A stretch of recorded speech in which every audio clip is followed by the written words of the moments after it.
I'm not the main character, but I was standing right there for the whole glorious takedown of a self-absorbed, self-entitled a-hole. In my early 20s, I had a much more active social life than I do now. I spent a lot of time with my friend Katie, a naive extrovert. She always assumed people were telling the truth, but when a lie didn't quite add up, she'd prod until things unraveled.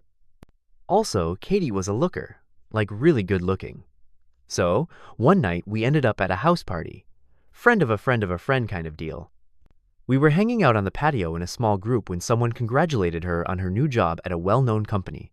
Let's call it Widget Inc.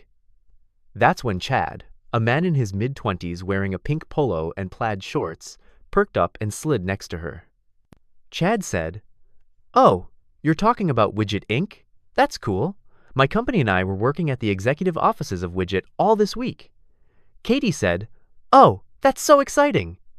Chad said, "Yeah, I know the head of Widget pretty well. We've connected numerous times. If we got together for a few drinks sometime, I could tell you more and get you connected." Katie asked, "Oh, do you know Steve or Bob?" Chad said, "What?"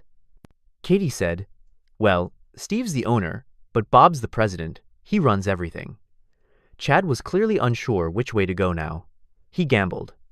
Chad said, "Oh yeah, I know Steve." Katie asked, "White hair? Pretty tall? Older?" Chad looked relieved Katie was offering details.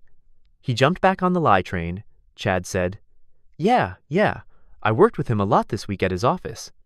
Katie said, "Really? He was on vacation."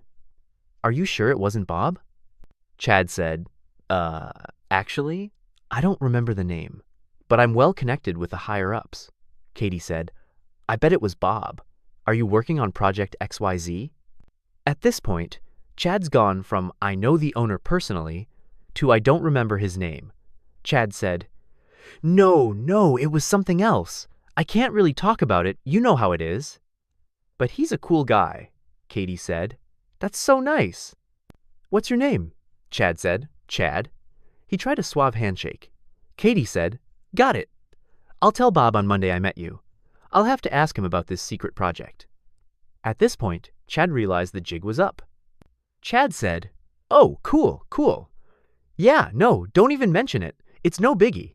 Anyway, I see a buddy. Catch you later." Chad beelined for the other side of the house. Now what Chad didn't know, and what most of our group did, is that Katie had been Bob's personal assistant for 4 years. And the reason she wasn't in the office last week was because she was on vacation with her dad, the owner of the company.